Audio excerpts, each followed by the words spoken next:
Hey folks, welcome to the Fantastic Duo Show. Really quickly, first off, I want to apologize for this week's audio. It was a little wonky. We had the microphones that were obviously just a little too good, too close to each other. So you're going to hear points where perhaps it's echoey. We apologize. I was trying to suppress as much of the echo as possible, but in some parts there's an echo, in other parts you just hear the audio perfectly. So I hope you guys enjoy the episode. Give us some feedback. Let us know how awesome Erin was, and we look forward to keeping you on board and watching us live on Twitch and listening to this download of the podcast. Thanks, guys.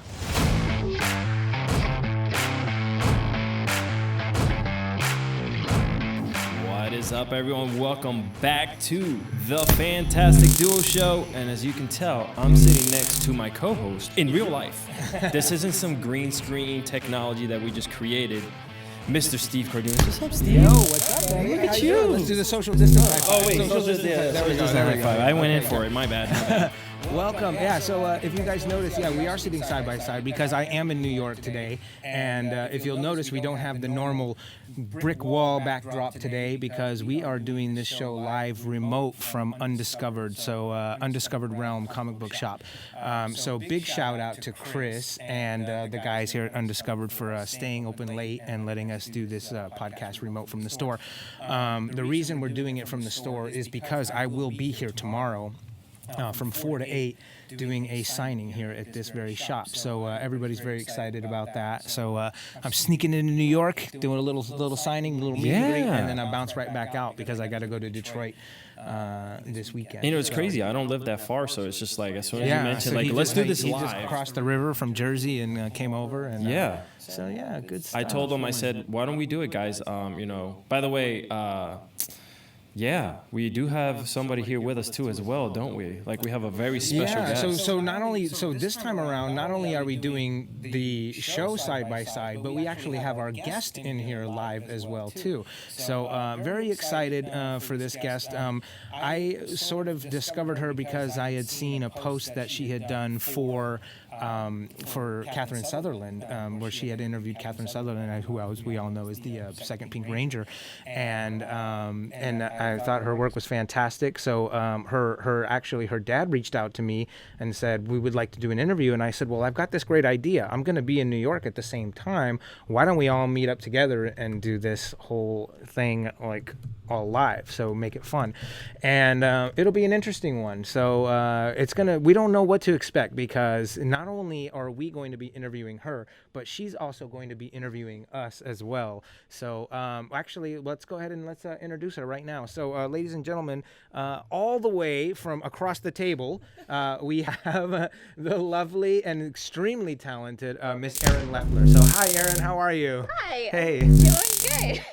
Great. I kind of like messed it up almost. I'm like, did I say hi now or what do I do? Yeah, you're good. You say hi now. Across the table. So and everybody, just make sure everyone can see everyone, right? Can you guys let us know if we're everywhere all good? Okay, cool. So super excited right now. I am super excited. yeah, this is great. So yeah, actually like a lot of stuff going on right now. So so this, like I said, today this one's a unique one because she's going to interview us as well because maybe you can tell us you have a podcast that you're going to be starting up very soon as well, and I think we're probably going to be one of the first ones to be interviewed, right? Yeah, so actually what's been going on was I've been really reclusive from my social media for the past 3 months. I took a very long break, and I'm usually not like that on my social media. I'm very present, so everyone was kind of like, what's going on? I've been working on my very first show, which is called The Drawing Board. I'm super excited for everyone to see it. It's going to be debuting this Friday at 5 Eastern Time. And it's just a really cool thing, to help kids out. It's kind of like Mr. Rogers, how he used to give us that advice, show it into each of the different jobs and how to handle situations healthily and properly. It's a nice little thing where kids can learn from the people that they may like and get to watch art being made in the process of the person. So making art while also educating and the kids as well. So let's backtrack just a little bit. So you are a licensed Lucasfilm artist as well as Disney as well too, and I do Marvel. I did. Marvel, right. Yeah, I did an advertisement for Disney. Actually, they had wonderful bit during May the 4th where they had all the movies were now on the thing, so they asked me, they reached out, they're like, can you do something for us? And I'm like, okay. So I ended up painting an entire jacket in 2.5 days for this promo that I did for them, and it was really cool because I love Disney. I grew up with Disney, and well, I you had look like a Disney character. Look at her face, right? I get that. She looks like she could be one of her own. She really does. Yeah, we were talking creations. About that before. I was like, holy crap! And she's like, I get that all the time, guys. Yeah, because I do, and it's awkward because I'm like, I don't want to I feel like I just kind of I'm like, no, I'm not. It's no. Right. When we were looking at your Instagram, like when we first started making the arrangements and all this, I would look at your Instagrams and I couldn't tell. I was like, is that one of her drawings or is that actually her? I've been told it's just because my eyes are kind of bigger than like most people, so I'm like, yeah, I guess that kind of makes sense. But so I did that promo for Disney, but I've been working with Lucasfilm since 2017. I actually got the email from them on my birthday, and they asked me, they're like, would you like to do this project with us? And I was like, because I grew up the biggest Star Wars fan, even though I was a girl, and in school, like all the kids were like, no, like I was that nerd, big glasses and all, and I'm like, Star Wars. So I wrote papers about it and everything, and everyone knew that I was that nerd, but I always wanted to do something with them. It meant a lot to me because I grew up with it, and the story just like totally resonated with me. Right. So getting that opportunity was super duper cool, and I was so excited. And then my boss reached out. She said, "Hey, would you like to have your art on the red carpet?" And I was like, "What?" So little did I know, 4 months later, December rolled around, and my art was behind John Boyega on the red carpet of The Last Jedi. Amazing. So it was really cool, and then I started getting some not so great, because the Star Wars fandom is very mixed. You have some very, very supportive people, and then you have some that are the haters, the trolls. Toxic, very toxic. And to be a girl working in Star Wars, that's not something that they exactly like. So I was getting a very truck them. Yeah, and it was really nice because Mark trolls. Hamill stepped up, and he's actually kind of you guys got to stop this on Twitter. And I was kind of taken back because I was like, I was not expecting that. And right after that, I was able to create my first anti-cyberbullying campaign, because I know I was bullied as a kid. Cyberbullying as an adult, still not fun. Harassment and everything. When you have people threatening your life and the life of people that you love and everything, that's not acceptable ever.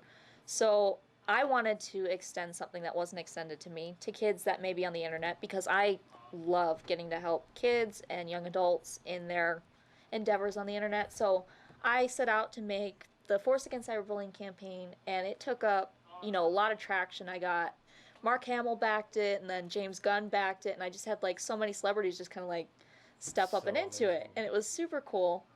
And then at the beginning of this year, everything got shut down. I lost all my Comic-Con appearances within a matter of 3 days. And a week after, I get an email. And the guy's like, "Hey, how would you like to come work for Marvel?" And I'm like, okay. I'm like, that would be wonderful. So now I have both the licensed things up in my resume, and I'm kind of excited about that. Well, no kidding. I mean, who wouldn't be? I mean, that's phenomenal, For me, I kind of relate to your story, because I was bullied too, as a kid growing up and stuff. And I got into martial arts, so that was my only channel, or my only venue, or my outlet, so to speak, I guess, for dealing with that. So, I'm definitely all for those anti-bullying campaigns, because because I know what it's like to be terrorized, so anyway, I think that's phenomenal. So I know Alex probably has a bunch of things. We just kind of left him out for a second, so we can let him jump in if there's things that you want to ask. And then, by the way, because we are doing this as a back and forth, so Erin is going to ask us questions as well. She's going to interview me, so she's going to get a lot of my story as well while she's doing the drawing. So this is what you're doing right now, right? Do you mind, I know we don't have a way to look at what she's doing specifically. We have the camera kind of pointed, but you're going to be drawing me, right? Yeah, I'm just starting out. I should have did my hair. Just a basic outline of what I'm going to be doing. Okay. Yeah. So Very it's exciting. Gonna be fun. Okay, Alex, did you want to ask anything right now? Yeah, no. So one of the things that that she's that you said a little bit about the bullying campaign and all that stuff, right? Yeah. Has anybody reached out to you? Any personal stories that has like basically touched you about the bullying campaign? Because that's like huge right now. It's like everybody's pretty much talking about how cyberbullying has affected them one way or another. You know? Yeah, I actually had a girl come up to me at one of my very first Comic-Con guest appearances, and it takes a lot for me to be emotional about something because I've learned over the years to, you're able to hide that, especially now when you have a big platform and everything, you kind of have to learn how to be stoic and not show those emotions, because if you do show those emotions, people will latch on and either go at you more or they'll just think you're a joke. So it's kind of like you have to learn how to curb that back. So I was just, doing my thing, signing stuff and everything, and this girl came up. And I could just tell that she, had something she wanted to say, so I just, smiled to be like, hey, what's up? And she broke down crying, and she's like, if it wasn't for your cyberbullying campaign, I would not be here today. And I was just kind of like, I started crying on the spot, because to know that you did something that has that effect on a person to where they're still standing here today is like the most incredible feeling, because that's all I want. I love people. I want to help people. And any way I can do it, that's such an important thing to me. So to hear that it helped somebody to that point, it was like, this is what I'm meant to be doing. This is, it was worth it. Even though I had to go through complete insanity, stuff that should never have to be gone through by any person, I'd rather it be me than somebody else, and that way I can turn around and help somebody in return. Yeah, I mean, and people don't realize sometimes, like, you're so comfortable behind your keyboard typing things to people, and you don't realize the effect that it can really have on people. So, yeah, I totally stand by that. So that's great. So I'm loving what you're doing with the drawing, by the way. This by the way, cool. if you guys, I cannot wait to see how this is going to look. I'm so excited. And we'll make sure we post it up once it gets finished as well. So maybe we'll take a minute, and maybe you can tell us exactly what is the name of the show that you're going to be doing, and I know we briefly explained it'll be like your art while you're educating the kids, but what is it exactly, and how will people be able to find it and all that kind of stuff like that? So the drawing board is a really cool interactive interview show that I'm doing. I'm going to be uploading the first one on Friday on YouTube, which is super duper exciting. It's been really hard to keep it in, because I like I like being open with everyone, and just telling them everything. So I'm really excited to finally put this out in the world, because I've been working with some incredible people, that I know kids love, and even adults are going to love. It's meant to encourage young people, but I think that we all need the encouragement in this day and age, and even adults are going to walk away from this, feeling really good about themselves and feeling empowered, because really what the show is you're learning how to handle things like rejection and competition, and you're learning stories about people that you absolutely love and everything. So it's really cool, and getting to hear, these stories from people who have been acting and singing and playing music and writing and producing for years. It's just like amazing. You get to hear really, really unique stories, and it's cool because it's just such a laid-back setting where you hear so many stories that you're not going to hear from other places, other interviews, because a lot of other interviews is just kind of like to the point, press tour kind of thing. This is more of a more intimate. Friends are talking, and I'm also drawing them because I think it's fun, to have an outcome to it, and people are more likely to have fun with it when they see something's going on, and you have to wait till the end to see the final product. So that's always a lot of fun. But I thought, I was in a very, very dark spot back in May. I kind of kept up this Energizer Bunny thing to keep my goal is to help everyone, so I tried to keep this positive face with the coronavirus outbreak and so much pain and everything that everyone's been going through, especially as of late, with prejudice and everything. I tried keeping up that positive front, so that way everybody else had something to look forward to. But the problem was I wasn't feeling it myself. I was very, very depressed. I was not sleeping, not eating right, and it was taking its toll to the point where I was talking to my friends and family, and they're like, you're going to keep doing this, you're either going to kill yourself or something really bad's going to happen, so you need to take a step back And when I took that step back, because I rarely ever take a social media break, and once I did that, it was like the moment of clarity in my brain. Like everything just kind of like reset, and I'm like, what's our goal again? We want to help people. You can't do that if you're not at your 100%. So I started like, just taking that time to just like reconnect with my artwork and everything. Yeah. And right in the middle of that, this idea was born because I'm like, you know what? That's the one thing I love about guesting at Comic Cons, especially Ace Comic Con, is how many kids are there. And I have kids come up to me all the time and ask me about stuff. I have panels at Ace, and kids are sitting in the audience. They want to learn from. So I thought, I have a platform.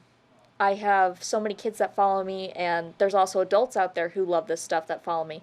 I want to give back. I want to help them learn about stuff. I want to entertain them, give them something that'll help them, feel good at the end of the day. So the idea just came, and I remember I texted a friend of mine about it, and she goes, if you don't do this, I will. And I'm like, oh, I'm like, okay, so it must be a good idea. Yeah. And I didn't even think twice about it. I just jumped in feet first. And now 3 months later, I'm officially debuting it on Friday. Amazing. And and it's so cool because obviously it sounds like you've gotten a lot of people that have already supporting you.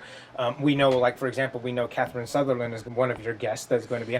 Can you name some of the other ones, or do you want to keep them a surprise? Well, I can name some of them. I'm not going to tell Don't everyone. tell the stories. I'm not going to tell everyone the order that they're coming out or anything. That's cool, yeah. But I can give some little hints. I have wonderful musicians like the composer of the music from the Peanuts, David Benoit. Oh, right. Okay. I have amazing actors like James Monroe Iglehart, and a good friend of mine, Lauren Moran, who is an artist. She's absolutely incredible. I have music legends like Mary Wilson of the Supremes. So you're gonna get to hear from a lot of different people, and from the whole like spectrum, from all the genres.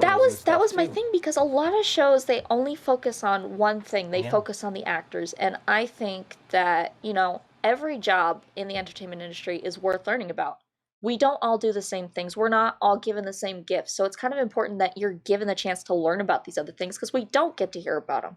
So getting to talk to all these people and hear from their perspective, like what they think should be changed, what, people have in mind when they're doing this, I think that's an important thing. Yeah, I mean, because you're right. I mean, there's so many people that are, say, like behind the camera or behind the scenes, that don't get the credit, but at the same time are integral in making what you actually see on the screen or what you hear. And to hear their perspectives on things is amazing. And not just that, a lot of shows kind of focus on the same type of people. I want to show kids and even adults a diverse cast of people, from all backgrounds, all skin colors. I want everybody on the show. I don't care who you are, where you're from. What I care about is, let's hear your story. Let's hear what you think, people should know, and things that they can learn. And let's just make it fun for everyone, because everyone can do whatever they want. If Walt Disney always said, if you can dream it, you can do it. And it doesn't matter who you are. So I think it's important, to show that, because instead of focusing on the same 5 actors or actresses or the same skin color for every episode, I want everybody to feel like they can look at the screen and go, I can see myself in that person. That's me. Right. Wow, amazing. Yeah, we're getting a lot of activity in the chat as well. So guys, if you do have questions for Erin as well, please by all means type them up. Alex will field those questions. But why don't we switch gears a little bit, and why don't you go ahead and do the things that we're going to do for your show by asking the questions to us now, and we'll be the interviewees. Awesome. Okay, cool. I love this.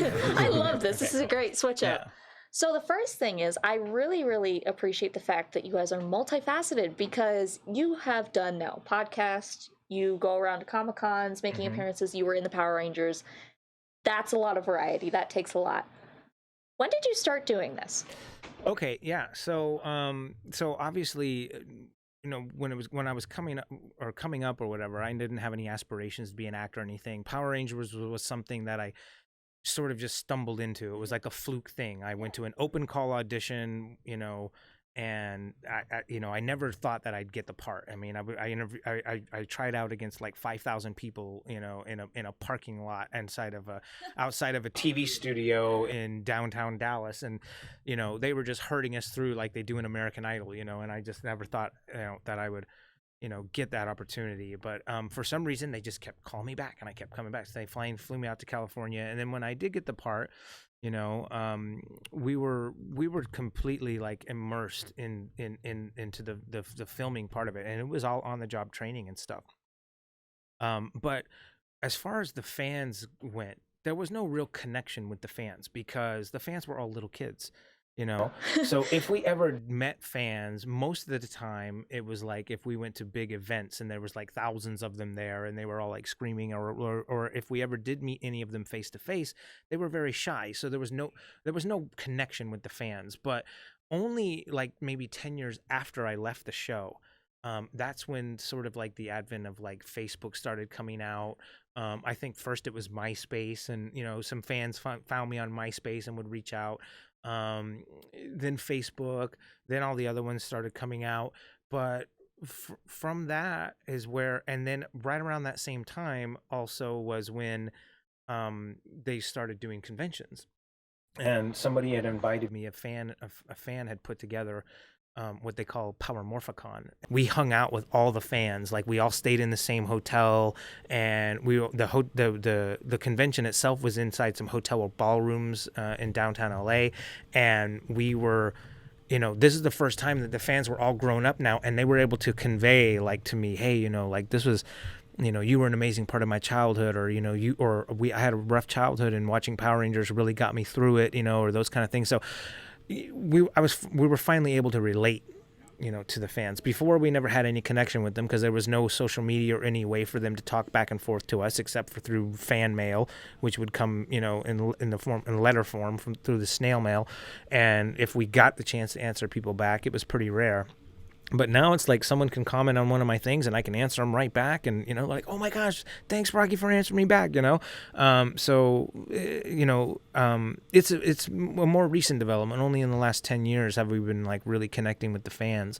But I love it. I've really embraced it because for the longest time after Power Rangers was over, I didn't have anything to do with Power Rangers. I ran martial arts studios and all of that kind of stuff, and and I figured that was going to be my life, and I never thought anything like this would happen. I figured when Power Rangers was over, it was over, But now, I mean, still to this day, people turn up to meet us and everything, and to me, it's what a blessing, Yeah, that's really amazing, and I think the way that you started it out saying about like you didn't think you were going to get it, there's a bunch of people in a parking lot. Yeah. That's something I always love talking about because the audition process for anything, especially with acting, it's kind of hard because the major thing in the entertainment industry, we all get rejected a lot, right, yeah. Depending on what it is, whether it's for a job, whether it's trying out auditioning for something. Unless we all you're Steve, get rejected. then you get it on the first try.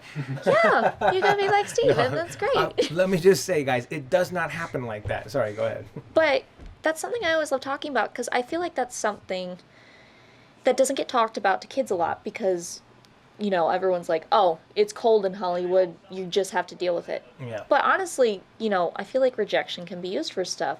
Do you think that kids can kind of use that, even adults, can kids kind of use that, take that personally, or should they use that more of like a thing that they can springboard off of to get better?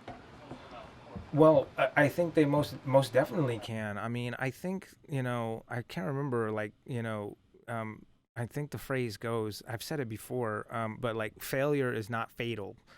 But success is not final either. So it's important to understand both sides of it. It's like you can't think that, oh, just because I made it, you know what I mean? I made it in this one aspect, like that it's like you've hit the pinnacle, and everything when it comes to when you don't make it, that's not final either, So I think it's important for people to really kind of live their life like that. Don't get too caught up on it, especially when it comes to acting, because you never know exactly what a producer's looking for or what a casting director is looking for. You know what I mean?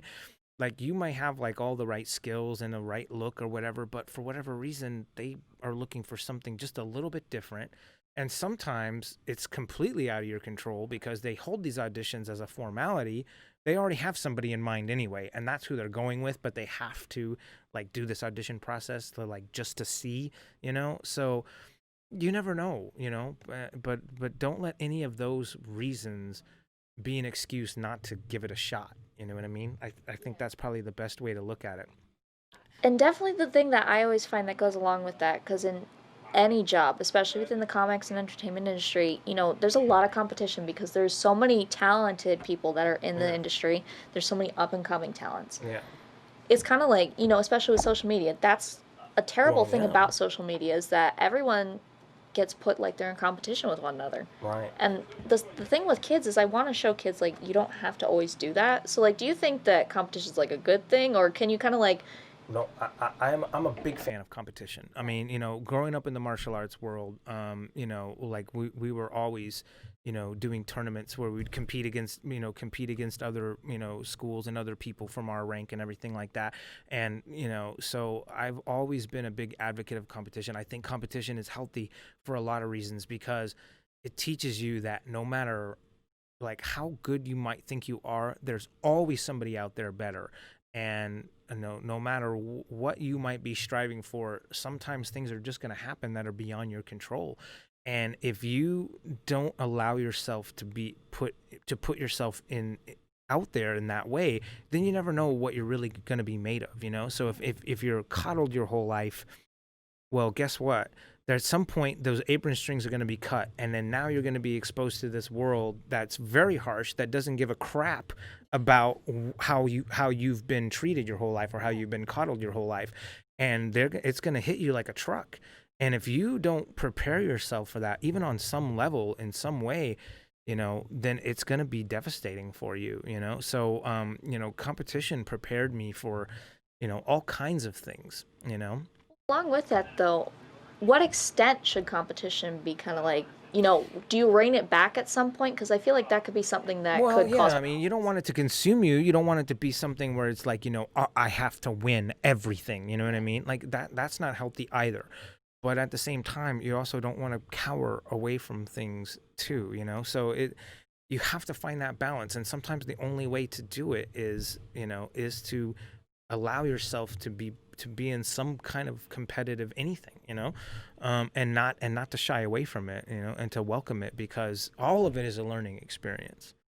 Variety of answers I've gotten with that, because there's total polar opposites where some are like, yeah, competition's a good thing, and then I have other people who are like, right, stay away from that. But I there think are that people healthy that balance. feel like competition isn't, because sometimes it breeds those type of people that all they want to do is be competitive. You know what I mean? But I think it's the whole point of it. You have to have that perspective so you know when you've taken it too far. You know what I mean? And it's a delicate balance, but that's what all of life is. If you want to know the truth, I mean, it's like, but like on a real note, like it's important. Like for example, Alex is a Marine, or was a Marine, and he was in he was in the Gulf and everything like that. And look, it's important to get prepared for things that can really be detrimental to you. Like at any moment you could get shot or blown up by an IED. But if you're being coddled, that's why the basic training is so rigorous and so so hard, because they need to mentally break you down in order to build you back up, and you need that, and everyone as a human needs that, because if you just feel safe in your own little world, and that's fine, but if anyone ever penetrates that world, it's going to be shattering for you. So if you don't expose yourself to things, then so in my opinion, I think competition is very, very healthy as long as you don't let it consume you. Yeah. So that competition becomes the only thing and winning becomes the only thing. Yeah, but by the way, your girl Brittany said what's up and breathe. She knows that I don't breathe and I'm doing things like this. So tell me a little bit, what has been to you like, man, like you've done some amazing accomplishments, like in. Yeah, I mean, obviously, we don't ever ask a woman her age, but No, she looks yeah. awfully young. Yeah. She looks awfully young, and to have Hero Time Lord. right. But yeah, so like I mean, honestly, like you've killed it, you know, with everything that you've done. To you, in your eyes, what is like the top thing for you that you feel that has like really set you into the next level? Hey, that is a deep question. I mean, because you're, believe it or not, you have to think about that. You're there. You know, you're pretty much you were in your life where you're at right now. You've done enough that you have that clout. So you know, and you can back it up. So for you, in your eyes, then, what is it that has set you that you think has set you to the next level? I never like to think of it that like I'm there. You Right. know, everything that happens to you in your life is a privilege, and the way that you handle it is what honestly makes it or breaks it. Because I think, you know, I just started doing it one day, social media wise, just as a thing because I had a mentor who was an ex-animator. He was absolutely incredible, and he had been on me for quite a while. You know, you should put up, you know, just a social media profile. It's like a bit of an online portfolio. You should do it. You'd be good at it. Right. And I didn't like the idea of it, honestly, because I'm a very, I love people, but I'm also a very private person. Yeah. Because I want to please everyone. I want to make everyone happy. I just Yeah. want people, you know, to feel good and walk away feeling happy. So I'm always worried, like, if I post this, is that Right. going to make anybody Yeah. upset? Or if I don't comment, are people going to be upset? Yeah. Because, you know, my time's also valuable as well. Yeah. So, like, I'm always worried about that. And I didn't want to do anything with social media because of that. Right. But I finally broke down and got into it. And I was very fortunate, you know, as soon as I got social media, my work, I didn't think I would have anybody that would like it. And my work just started, you know, people just started pouring in. And I was confused because one weekend I'd be at 5,000. Next weekend I'd come back in, I'd be at 18,000. I'm like, Right. I'm not sure what's happening right Yeah. now. So that's a little confusing because I'm just like, you know, I hide behind my sketchbook all day. Right. I don't, you know, do anything like that. So I always tell everyone, it's really the people who have helped me. It's not me. Yeah. Everything I have, everything, my platform, everything is because of everybody who has been there, who has Right, believed in my work supporting and you and everything. everything, yeah. And I think the most important thing with that is how you treat people. Because I try to treat people the way I want to be treated. I know if I go to a Comic-Con and I walk up to an artist, because I've done it before, and they're completely a jerk to me and they blow me off and everything, I don't want to deal with them. And I know that, like, that hurts my feelings if somebody Right. does that to me, because if you look up to somebody, you're going to want to have a good interaction with them. And if Sure. they're a total jerk, that's just going to make you absolutely, you know, you don't want to support somebody like that. Yeah.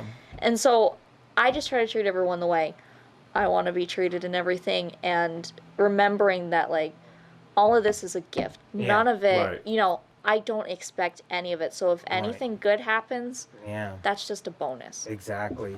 You know, and like, you know, like you said, when fans are coming up to like artists or people and they're kind of rude to them or shine them on and stuff, you know, or you know, maybe they're just like, I've heard this question a million times, and you know, I always say, like, well, you know what, maybe I've answered this question a million times, but the person that's coming up and asking it is hearing it for the first time. So I need to treat it like that, you know. And I think it's important, you know, like A to lot of treat the artists people like forget that Yeah. too, because you know what? Social media following is one thing. A lot of celebrities forget that. Yeah, anybody Yeah. in general. Like, look, your social media status does not make you a better person than somebody 100%. else. That's something that I always feel like, look, people come to me and they're like, oh, but you're this and you're that, you're a celebrity. No, I am a person like any other person on this planet. And that drives me nuts because it's like, people detract so much from themselves when they act like a jerk when somebody's coming, like, this person doesn't know that you've had to Yeah. answer this question all the time. That's why when, like, I'll do an Ask Me Anything in my story, I will get the same question so many times, but I don't mind answering them multiple Right. times because you know what?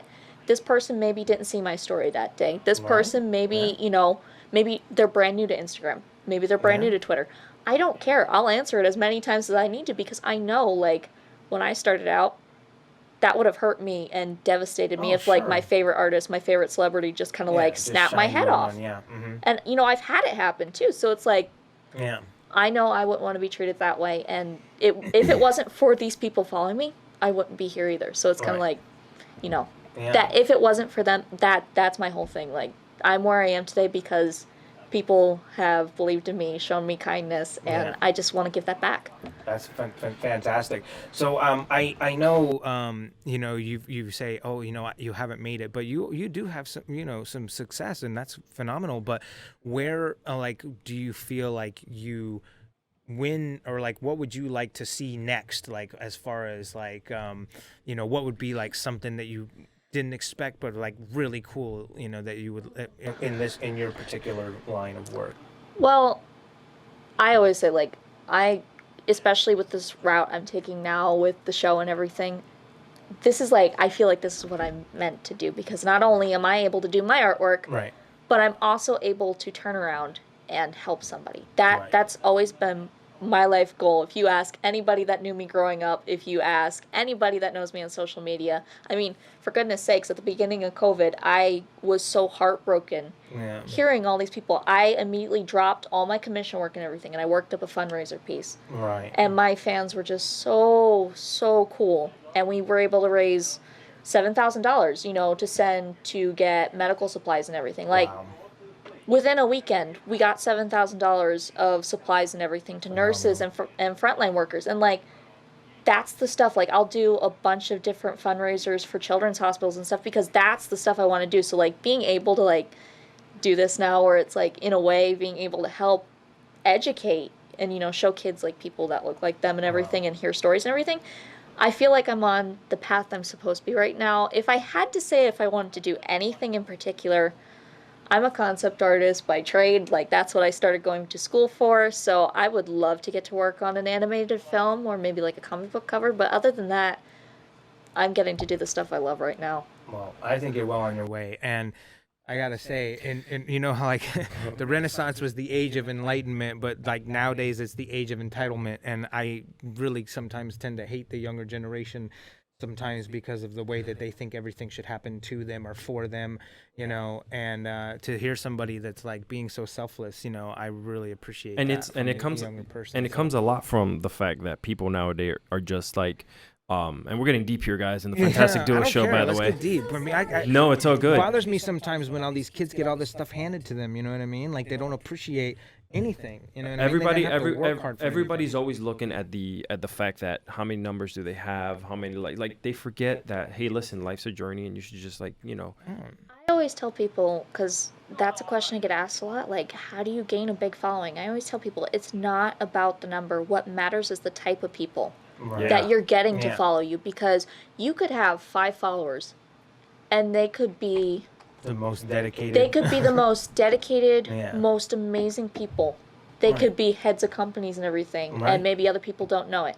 Those 5 followers could change your life. Right. It doesn't matter. Like, I don't care. I could be sitting here with 3,000 followers, 100 followers, 5 followers. Yeah. I'd still be happy, because I don't expect any of Right, it. I think yeah. when people start to only focus on the numbers, I mean, yeah, it's cool that you have a big following and everything. It's cool to have people love your work and everything. Sure. But if it makes you happy, and if you have the right people following you, I think that's really what should matter about it. We're living in an age, especially with social media, where it's enforced and you're led to believe that unless this many followers are following you, you're worthless. And that's not the case. Right. I know, and it's sad. It's a sad truth, but, you know, it is unfortunate. But, you know, even people that can, like, help you get ahead sometimes will base it off your popularity, and that's unfortunate. I mean, it should be based off the work sometimes, but, you know, that's not always the case, unfortunately. But anyway. Yeah, but to jump on a positive note here, Okay. we do have a question from the audience. So Miss Alexandria's Arcade, she wants to know any advice for someone looking to work in the modeling industry. A lot of people say I'm beautiful and should do modeling. Wow. See, what were we talking about modesty? Here it is. I don't find myself to be very pretty, and I'm not sure how to get started. By the way, your dress is so cute. Your style is always so bomb. It's cool, right? I feel like I'm just waiting for the logo of The Simpsons to roll up right through the dress. The Simpsons. Well, what I'll say about that is, first of all, the way that comment started out might be my favorite thing, because you know what? good for you for listening to them, because you know what, confidence is always a great thing. I feel like that's important. You can be humble, but have enough self-worth where you're not honestly bashing yourself Right. every second of your life, because I've been there, I've done that. Sure. It's not good. Once you're picking yourself apart and everything, every single second of the day, you're not going to get anything accomplished. So just like being comfortable in your skin and everything is very important. But if you want to do it, go for it. There's literally, it doesn't matter what you look like. It doesn't matter who you are. It doesn't matter your skin color and everything. If you want to model, if that's what you want to do, go for it. Just because other people put out a thing and say like, we want this 6 foot tall, skinny white woman as a model. It's not always the case, yeah. No, we need diversity. Like for the first time, Right. I think the Italian Vogue had a girl with Down syndrome on it for the first time in its history. Yeah. They're just as beautiful as anybody else in the world, and we need to see that. Yeah, we need that out absolutely. there. Yeah, and you know, here's the thing. As we were listening to what you were saying, people think that you're beautiful, but you don't. You know, I mean, this is the thing to remember too. Is like sometimes, you know, there's value in that, like because you always see yourself differently than other people. People always see you differently than you see yourself. So, you know, maybe sometimes you don't feel like you might be good enough, but other people are saying it. You know, it certainly doesn't hurt to give it a shot. You know, but also at the same time, just be prepared in this competitive world for the sometimes the things that you don't expect to happen, but don't let it like shatter your will to try in any way. You know, I guess that's my. I think the other important thing to remember is just because society puts a value on a certain type of figure or a certain look of a person, it doesn't always matter. it doesn't mean that you're not. Right. Yeah. It doesn't mean that you're not. Just because you're seeing yourself one way, it doesn't mean that everyone else, like, you know, you look in a mirror every day, so you're seeing yourself, you're going to pick yourself apart because that's what society makes you do. Yeah. Every other person who runs into you sees something different than what you can see about yourself. And not just that, your personality also has a lot to do with it. If you treat people like garbage, then you're just as ugly on the outside than you are on the inside. If you treat people the right way and everything, that only adds to your worth and your beauty. So I think that's an important thing to add too. Right. That's great. You know, we've been like asking her so many questions. I know, yeah, Give we're her jumping the on her, chance yeah. to ask questions as well too. This is like stuff I talk about on the show anyway. This is good. So. No, this is good. I mean, I like it. I like how it's going, but also I want you to be able to have the content for your thing as well. So go ahead, ask away. I'm here. Go ahead. So this is something I like to get to ask because I get asked this a lot at Comic-Cons when I do guest appearances. In this day and age, it is told to kids that you cannot be successful unless you do your job 24/7, and I hate that because there's so many wonderful things you can do outside your work, and I think it's important to do stuff outside your work. So, besides the podcast, do you have any other like hobbies that you enjoy? Well, yeah. I mean, I'm martial arts it's been my love my whole life. You know. Ever since I saw the first like Kung Fu Theater movie, and I used to see the Chuck Norris movies and the Karate Kid when the Karate Kid came out in the 80s. You know, like I said, I was bullied as a kid, and you know, these movies like made me like, you know, want to become more empowered, you know, and so I just so when I was 12 years old, we didn't have the money to pay for martial arts. My dad didn't have the money to pay for karate, but there was a karate school right down the street, and just like a kid looking through the window at Christmas, like at the toys and stuff, like I just so desperately wanted to train. And so finally one day I walked into there. I was 12 years old, and I walked in and I asked if I could speak to the owner. And I just said, look, I don't have like the money to pay for this, but I really want to learn. Can I sweep the floors and clean the windows and, you know, vacuum and clean the office and stuff just in exchange for lessons, you know? And I just thought for sure he'd be like, no, kid, get out of here, you know? But to my surprise, he said yes, you know? And, you know, I'm forever grateful for that opportunity because it did everything to change my life. I mean, martial arts built up my confidence. It gave me the abilities that I have now. And all of that comes from that. So it's more than just a hobby for me. It's definitely a way of life. And like I said, my goal even before I got hired on Power Rangers was to become a martial arts instructor, and I was going to open up martial arts studios and all that stuff. I mean, then Power Rangers, I took a little detour for a minute, but then when it was over, that's exactly what I did. I went back to teaching because I love teaching, because I know what it did for me, and I love to be able to watch people change too, and to be able to see somebody's eyes light up when you teach them something, and then they just all of a sudden their confidence builds up, and you know that you had like a major hand in molding that person into a better version of themselves, and to me, I can't think of anything that's more important.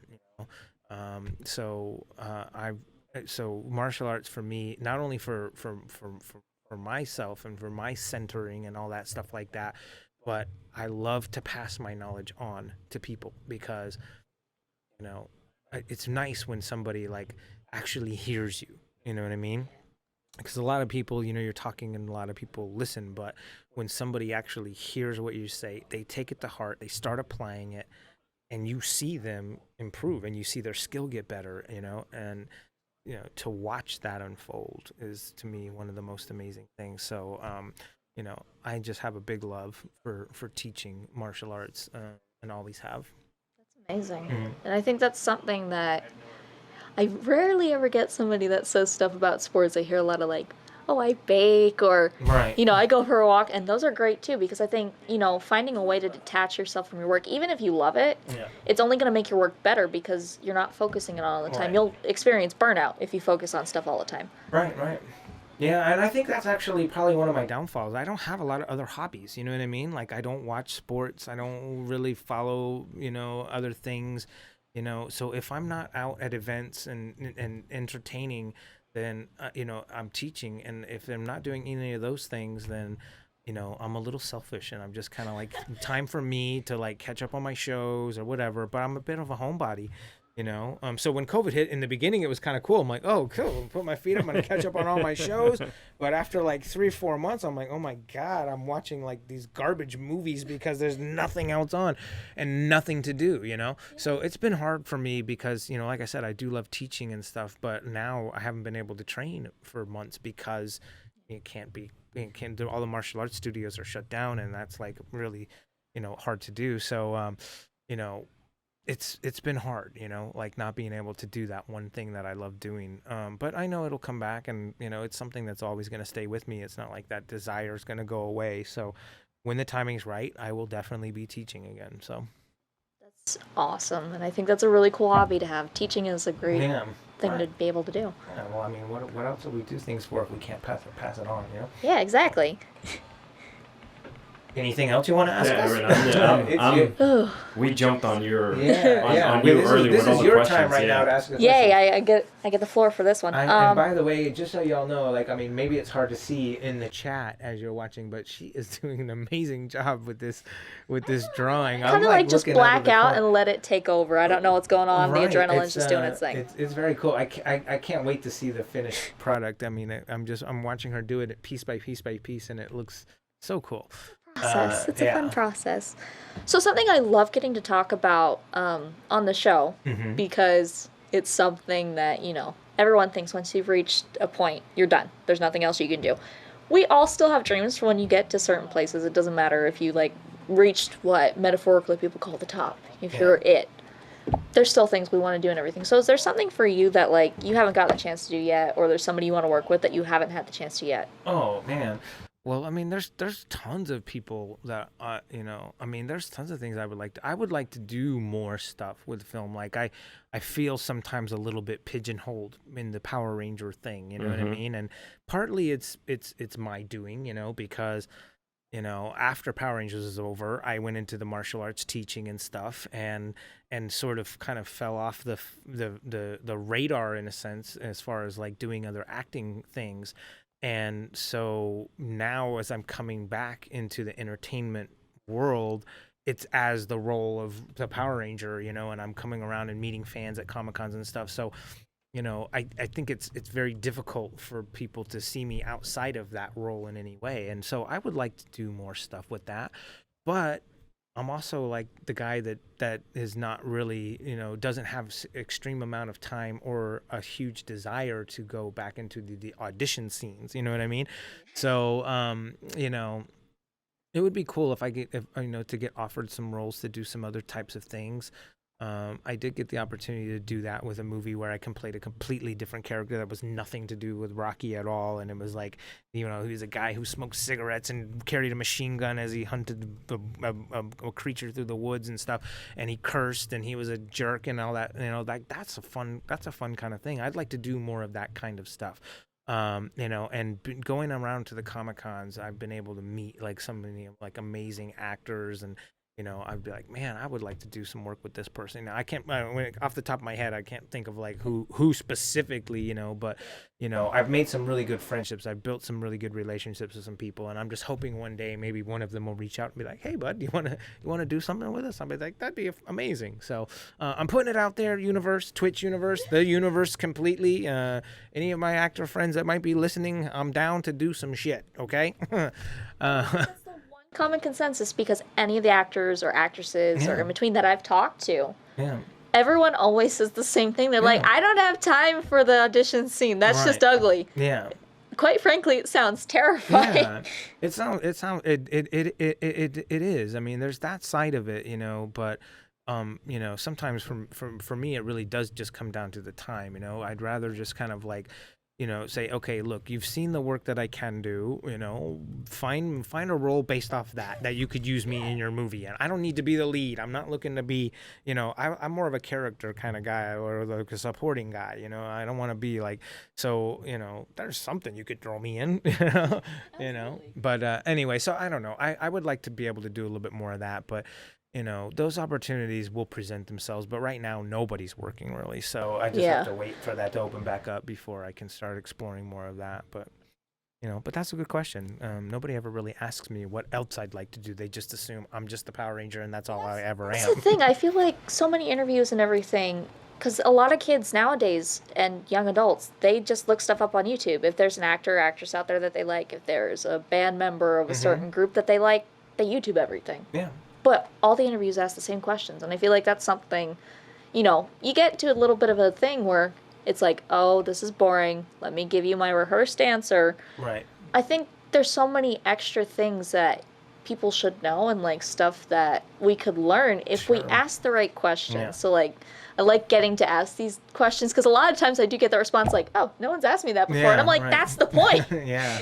Exactly. I mean, you could go on Wikipedia because people can like input information into your Wikipedia, but like half of it's wrong, So I just think that's, but that's good. No, I like that. Good question. I'm over here just answering the chat and laughing, by the way, guys. So if you're, you're watching, I'm over here entertaining. Over here doing his own. He's under. Like I'm noticing him chuckle. I'm like, did I say something funny? Yeah, right. Well, actually, let's take a minute here and let's also congratulate Alex. Alex has started a second show here on our Twitch channel it's going to be happening every Friday. It's called Into the Morphin Grid. And I believe, will Mike Rome be joining you all the time with that one? Or from time to time? So I spoke to Mike, and Mike seems like really down, and he really wants to do this. Yeah. He wants to really follow his passion with, 90s television and Power Rangers in general. Right? So, he wants to be known for more than just a WWE dude. Right, sure. So he jumped on it. I'm super excited. Obviously, when things settle down for you, you'll be coming on it as well. Yeah, of course. But one of the things was this past Friday, we had people on. We did a watch along of the very first episode. The very first episode of Power Rangers. We watched it. That was cool. Yeah, we watched it on the broadcast. So it was very successful. So here's to to see what comes up after this, man. I mean, and it's going to be on this same channel, on the Fantastic Duo show channel, guys. So just on Friday nights, we're opening up the what's not the format? What's the word I'm looking for? We're opening up more platforms. We're kind of like expanding more hours and more time. So we got all you wonderful subs here on the channel, and we want to be able to provide you with more gaming stuff too, right? Yeah, so we're gonna watch Alex do game, and you guys can watch him play Fortnite or whatever. Yeah, that kind of stuff. Whatever them kids are playing nowadays. Yeah, whatever the kids are playing. So anyways, so lots of hopefully you guys will continue to keep supporting us in that regard as well too, because the watch along thing looks fun. So is it just going to be all Power Rangers, or is it going to be, even though it's called Into the Morphin Grid, will you guys watch other stuff as well? Yeah, too? so right now we're gonna heavily like review and go back and talk about all the iconic episodes and things that have happened in the series. Specifically for now, it's gonna For be now, Power yeah, Rangers and for a then while. obviously we want to give love to, like we were talking about, even VR Troopers, which kind of like lost its yeah. way, and we even spoke about maybe reviving it some way. Can you imagine that? Like we revive a show out of nowhere. I mean, we can do it, and get Ryan Steele to and get Ryan reprise his Steele, role. yeah, Maybe yeah. that'd be cool. Get yeah. maybe as a fan made movie and get you a role on it somewhere. Killing people. What's up, man? I know you love me. Finally, Let me tell you someone's something. offering me a role. Let me tell you something, guys. If you guys don't know this, Amazing. Steve loves being a heel, a bad guy. No, he loves the bad guys in both the shows and movies, and I think that he would make an incredible. Oh, I'm gonna make an bad awesome guy. bad guy. Yeah. And I thank would you love guys for all that. the congratulations. This is this is a team effort here, so we're just trying to bring as much as possible to the table. Yeah. And by the way, you're drawing over there. Yeah, I know. man. We were giving Erin a little time to do some stuff and let her focus on that a little bit. Yeah, it's so great. I really can't wait to see the finished product. And by the way, guys, if actually, Erin, why don't you tell everybody like where they can follow you? I mean, I know you've already got tens of thousands of followers already, Yes. on all of your pages and stuff. But go ahead and tell us, and then and then that way anyone that might be watching the show tonight that hasn't followed you already can do so. Okay, so this is gonna be a little tricky because my username is an art pun because I didn't want to just like put my name up there. I am a really weird person that way. I was Right. like, you know what? If I'm gonna have a username, it better be fun. Yeah. So the paint that I mainly use in my work is called gouache. Gouache. Okay. And it sounds oddly familiar to the word squash. So Squash. I was walking in a grocery store the one day, and there's a butternut squash in front of me, and I'm like, you know what? That sounds like that would actually be a really, really funny name. And Right. I put it up there, and nobody can pronounce it unless it's an artist. I've only had one celebrity that's been able to pronounce it, and quite frankly, when he did, I was surprised. I was like, how did you know? I'm like, what? Right. Everyone's like, it's gouache, ganache. I'm like, no, Yeah. close enough. We'll just go with that for now. But Right. so I admit I didn't know how to pronounce it either. it's a very, I feel bad for everyone now that I name myself that online. I've had a couple people think that it's actually my name, and I'm like, no, I just didn't think, there's actually, my last name is not, a name that you see a lot, but there are enough Erin Leflers out there, and I'm Yeah. like, so somebody's probably already got that, so let's come up with something a little more Yeah. creative than that. It's your not screen name. What's it called? It's your stage name. handle. Stage Yeah, name. Yeah. it's my yeah, stage yeah. name. It's your Yeah. handle on all your social media. So basically, it sounds like squash. You can, if you start rating butternut and Instagram, I will It be the probably first one to pop- pop yeah. up You because are, yeah. nobody else really has a username that weird.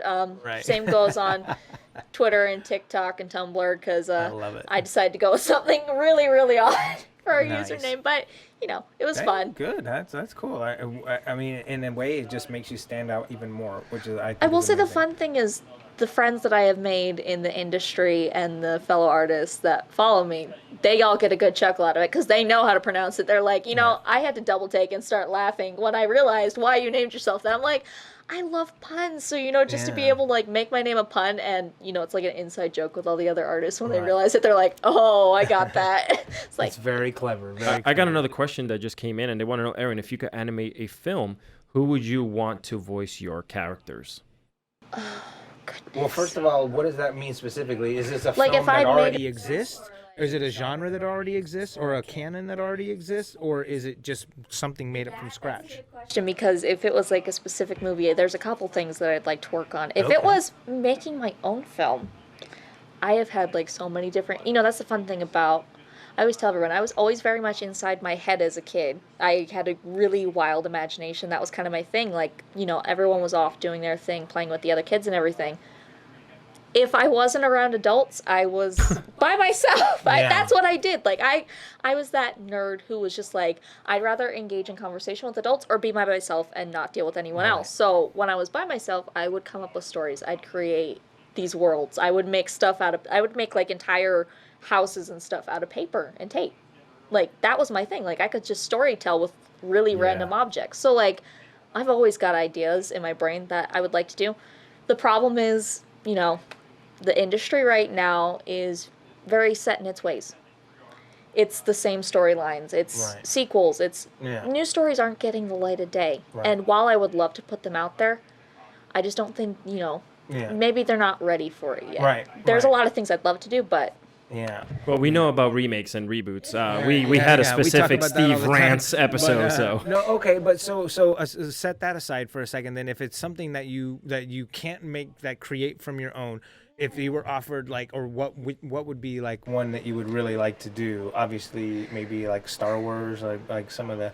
well, anything, I do merchandise art for them. Right. But my main thing I did start going to schooling for was like animation and concept art and everything. Concept art is my first and foremost love. Okay. Illustration and concept art, getting to create these images that Right. help tell the story. Getting Yeah. to create, illustration itself is like that's what you see in books and stuff. Right. They help tell the story. They help you picture what's going on. Concept art is what creates the story. You don't have the backgrounds or the Right. costumes or what the character looks like without concept art. So anything, I grew up with a Disney legend that I knew, and it was just kind of like that was inspiring to know Right. he was known as the keeper of the mouse, so he got to help storytelling for Mickey Mouse. Yeah.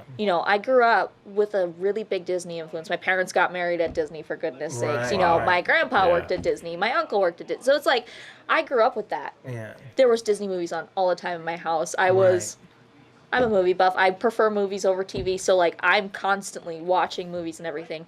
Jim Henson was my favorite growing up. So Right. you had Labyrinth and the Muppets and Dark Crystal and all that stuff, Yeah. those worlds. Anything with especially a fantasy element or a very, very strong lead character who isn't cocky or pompous and full of Right. themselves, but you can tell they're imperfect. They're gonna make mistakes as you go through it, and then they learn and get better, and you watch them get better.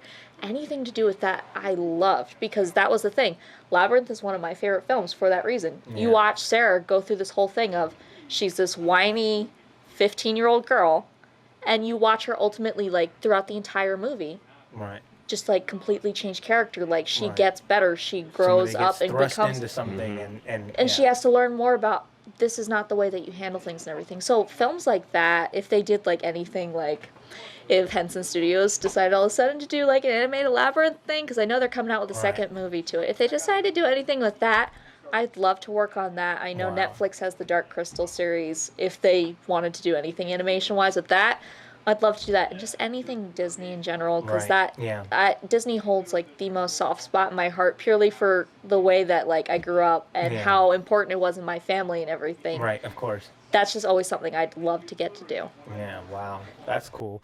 Well, hopefully that will happen for you. But let me ask you a question. So at what point, and, Dad's over here off to the side over here, maybe he can probably even answer this question too. When did you, start realizing, when did it turn into just, doodling where it's stick figures to actually, you have a real talent for it? I mean, I know that all of that had to be, comes with a lot of drawing, but when did you start realizing that, hey, my drawings look better than everybody else's in class? You know what I mean? I never really thought that. The thing was, having that Disney legend in my life as Yeah. from the time I was all the way up till I was 5. Unfortunately, he passed away in 2005. Right. So I had him past that a little bit. And, that young of an age, you're 6, 7, 8. Mm-hmm. You have somebody in your life like that at that age, and then they're gone. And it's kind of from the time that I did, get to know him and everything, I did. Drawing was always my thing. I was always Right. interested in it. So, I would draw stuff for him. And he was always encouraging me. He always wanted me to focus. So he's you need to remember what's important, though. But I think you have a talent, and you don't want to lose that. Right. So, they saw he was really young in you. he was trying to focus me in the right direction. Prioritize what are your priorities in life as well. So that was, I think, getting me to start thinking that way young was a good thing. I was always kind of into that, though, because like I said, I wasn't that kid who is Right. I grew up with all the 90s stuff. So Right. there's a lot of great stuff in Yeah. the 90s, and growing up with that's great. But there were so many stories that came out of that, and I wasn't that kid that was I loved people. I was outgoing, but I was more like, I'll hang out with the adults, and if I'm not with the adults, that's it. I'm by myself, and I'm gonna. So like, Yeah. I had notebooks upon notebooks upon notebooks, and sketchbooks, and you name it, just covered in stuff. Right. And I didn't really take it seriously until like a family trip when I was like, I'd say like 12, 13 years old. Okay. And at this point, they were still featuring artists at one spot in Epcot. They don't do it anymore. That's how long ago this was. I always tell everyone, I'm like, I feel like I'm aging myself by saying this, but they don't do it in that spot anymore. Now they have the Festival of the Arts, which has been a thing for like the past 10 years. Right. So like, this is like before that. So it's like 12, 13. Right. And there was this artist in the shop, and you know, at this point, cell phones were just kind of like starting to become a thing. Like everyone's got, and my parents had like the flip phones, you know, like, you know, the ones that like just get like the very grainy images of stuff. Right. And I had shown already an interest, like that I want to do art and everything, but it's kind of hard. Everyone always says like starving artist and everything. So your parents are kind of like, oh, are you sure about that? Yeah. But we walked into the shop and there's this artist sitting there. And my dad nudges my mom. He's like, you know, we should just go over there and start talking, because he's there to talk to and everything. Yeah. Mm-hmm. And I feel old saying this. I'm like, this is like over a decade ago now. So it's like, you know, I'm thinking back on this now, and I'm a little emotional thinking about it, because if it wasn't for this guy, I probably wouldn't be sitting here right now, because my parents took the initiative to talk to him, and they're telling him, they're like, this is, you know, she loves this and everything. And he's like, do you have anything of hers on you? And they're like, because they would take pictures on their phone and everything. You know, I'm very fortunate. I have very supportive parents and everything. I love getting to take them with me when I do Comic-Cons and everything. It's important to me, because I feel like family's a very important thing.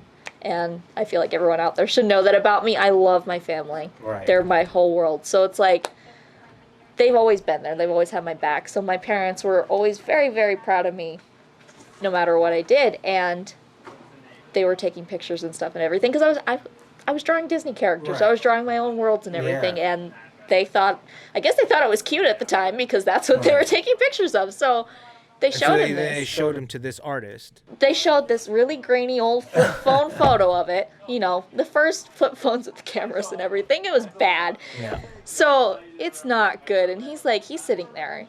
And from what he's seeing, I guess he saw something. And he's like, you know what?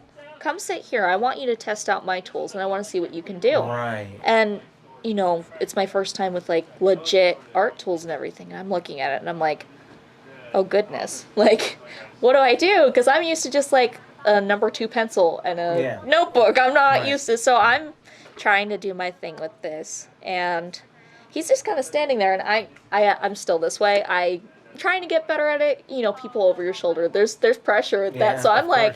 And, you know, as a young kid, 12, 13 years old, and there's this person who's a legit Disney fine artist standing over your shoulder, you're like, that's a lot of pressure. Yeah. But he must have saw something, because he turned immediately after I just did this, I don't even remember what it was. It was this really dumb, small sketch.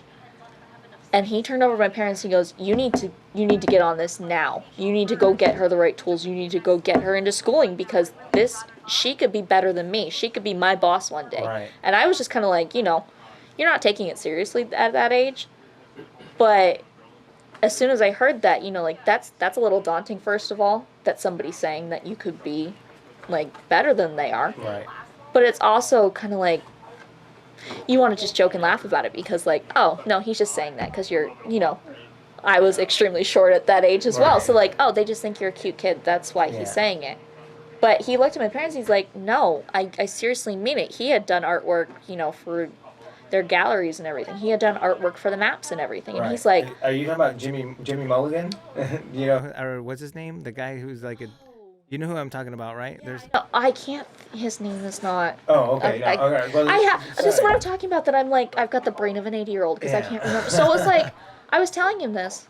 Huh? Greg McCullough. Greg McCullough. Oh, okay. Okay. I really owe a lot to him, because I think like that little boost over a decade ago, if it wasn't for that, I wouldn't have taken it seriously. Right. Because, you know, all your teachers are like, that's not going to get you anywhere. Like, I was good in school. Yeah.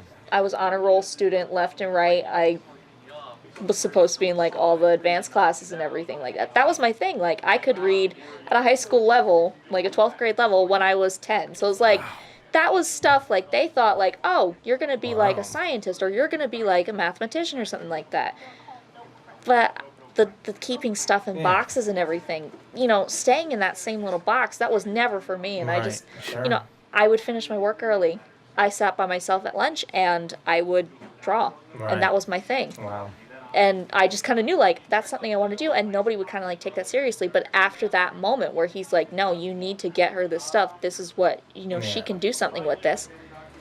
It was kind of like, that was the moment. And now, here we are, 10 plus years later. And I look back on that and I can't not, it's kind of hard not to get emotional thinking about that. Because it's like, if it wasn't for that one moment, I'd probably be stuck in a job right now that I absolutely hated. Right, and that happens to so many people, you know what I mean? Like, so many people, like, don't realize the potential they have. It never gets unlocked inside them, and so people like us sometimes have to feel very fortunate that, we happen to run into the right person at the right time that was able to help nurture that for us, in one form or another, or have the support of the parents that. The thing is about it, that's what I always try to tell everyone. I'm like, having talent is one thing. Having the right people backing you is what makes all the difference. And that's why I always tell everyone, I'm like, that's why I am so big on, because people are like, well, why don't you post like this? Why don't you post? Because I'm like, I want to be that person. If a kid's parents aren't being supportive to them, if they don't have that support system, I want to be that person to be that, because I was so, not everybody's fortunate to have parents like I did. Not everyone's fortunate to have a Disney fine artist like Boost them along. Not everyone's fortunate to grow up with a Disney legend that's just like, yeah, you got something. Yeah. So I want to be that person and turn around and be like, look, you've got something, you got this. And that's why I'll purposely, it's really adorable, and I always really appreciate it, because I don't know why kids would want to turn around and draw me. But I always love getting to, if they do draw me, I'll put it in my story. I have a whole highlight on my Instagram, because I want to encourage them. I want them to feel good about their work, because next thing I know, this kid could be the same way I was. Right. And if I ignored that, if I didn't encourage them or something, I could have just killed somebody's dream, and I don't want to do that. So, like, I want to be able to help and turn that around, because I think having a support system, especially when you're young, I mean, it's good to have one when you're older as well. Yeah. When you get to your adult years, like I found in my adult years, I depend on a support system just as much. Like, I depend on my family and my friends. Right. Probably more now than I did then, but it's very fundamental, especially during those developing years, that you have that support system. So if I'm even able to help just a little bit with that, I find that means a lot to me. Good. Well, I think that ties in perfectly to what you want to do with your podcast. Is not only like to to display the arts, but also to encourage people and educate them in the arts as well too. So that's the thing. I think people are more receptive to learning about things from people that they like. So hearing encouragement and advice and everything from these people who are just absolutely incredible, and getting to see people. I love to stress this. Getting to see people who look like you and who are just like you is so important. Yeah. Because if it wasn't for me seeing Princess Leia, who was a short brunette in the midst of all these guys, I probably wouldn't have been as spunky as I was. Right. Like, that was something that meant something to me. Because there's this girl who looks like me, who is unafraid to be vocal, who's unafraid to be herself. Yeah. That meant something to me. Not everybody has that. Not everybody has their own representation. Not everyone sees that side, because entertainment industries don't focus on that. They're stuck in a little bubble. So I was thinking, I'm like, you know what? You hear this stuff from the people who live it, you get the encouragement from the people who live it, and you also see somebody who looks, talks, sounds just like you, came from the same places. Right. Physically, emotionally, whatever. They're just like now you. somehow you think it can be possible for you. Yeah, and just having that to know, like, you can do it, even if, like, people are telling you no, and there's still people out there who are just like you, and they're saying, yeah, you can do it. Don't listen to them. Especially, I tie that back into the thing with the bullying. That's a bunch of people telling you, you can't do stuff, you're not worth it. To hear stuff from professionals telling you, like, look, you can do it, it doesn't matter what others are saying. That's what's important about it. And honestly, even if one person walks away from this show, because I've been saying this, like, I'm not the person to be in front of a camera. I'm not the person to be on a panel. Quite frankly, both the panels I've been on at Ace Comic Con, I have been a nervous wreck. Yeah. You can ask my friend Angelique Rocher. She's the amazing moderator for both of those panels. I am a nervous wreck beforehand. My hands are going like this. I can't speak. I'm just like an absolute wreck. I'm not looking at the audience. I'm looking down at my feet because, like, that's not my thing. I'm behind the scenes. I'm, you know, the hermit at home in the sweatpants. I'm just like, nobody sees me. But it's not my thing. But you know what? If I have to step out of my comfort zone to help somebody, I'd rather step out of my comfort zone because you know what? We need that good in the world. There's too much that gets taken away and everything, and there's too much bad that happens that if I just sit back and let it happen, I'm just as bad as everyone else then. Yeah, right. Wow. I mean, I'm impressed. You know what I mean? Like, you know, it's like I love hearing this kinds of things from such a young person, you know, because I don't really see that too often in young people these days. So I'm really what a pleasure. I think how are we? Are we finished? Do we got the drawing done? Oh my gosh! I want to see how are we on time right now? To make sure It's 9:15. Oh, so we're way over. Yeah, I wanted to let her finish that before I asked her about. Because I always tell people I am not good at doing stuff quickly. It's still going live though, right? Yeah, it's still live. Okay, good. It didn't cut off. Okay, good. No, you're good. Okay. I'm not good at doing stuff quickly, but for some reason with this show, it's helped me, you know, fine-tune to be able to do stuff more faster than normal. So I'm kind of enjoying that. It's kind of working my art skills. Well, that I way. mean, it went by so fast. I did. can't even believe we ran over like that. So I'm pleased. What a pleasure for coming on with us, and Thank you guys so much for having doing this me. live and setting this up. Alex, the man right here, he put all this thing together, and we came up with this whole idea like in about a week. And we were just like, you know what? Let's do it this way. And you know, and now it's come to fruition, and we've done our live show together like this, and we want to continue to keep doing more of these. It'll be a lot of fun. You know, Erin, thank you so much for coming on and being on the show with us. We want to check out the finished product. Put it up by the camera. Should we turn it toward her? Like flip it up? Yeah. Flip it up. Okay. Like that. Wow. I'm not sure if the lights affect that, So but I'm gonna cool. try. Yeah, you could bring it, go like that a little more. Oh, there we go. Woo! I love it. She's even got the lightning bolt on. on the hat with the earphones on and everything. I tell Amazing. people I'm very detail oriented, so if there's like something that like it's like the smallest minuscule thing, I will do it. Like, it'll be like my new little. It could be one of the new emojis that we can put up on the. A GIF. Yes, a Twitch emote. Yes. The Emojicon. Now we're gonna bet. That's it. If we have your permission to do Yeah, that. I don't care. Okay, good. All right, so one last thing before we get out of here, guys, and you guys are on the chat. I want you to pick that up over there. We're going to be giving away for the month of August when we do our giveaway. We're going to be adding this amazing print. You want to bring it closer? Yeah, there you go.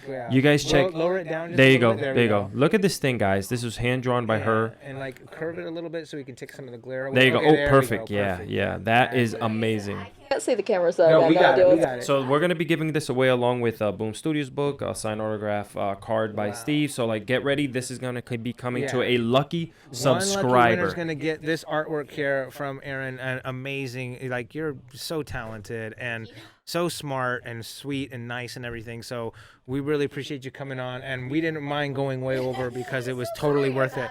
So thank you so much. And I guess, Alex, you want to take us out on this one today? Yeah, man. So I just want to say it was good meeting you for the first time. Oh yeah, I know, right? That's we're crazy. All meeting each other. Yeah, for the we're all first meeting time. for the first time, but it was really cool to have you here, and hopefully we do this again. Yeah. Cool. All right, guys. So, on behalf of myself, my co-host, and our guest, Erin, thank you guys for joining us today on the Fantastic Duo Show. May the power protect you, and everybody stay safe out there. Thanks, guys.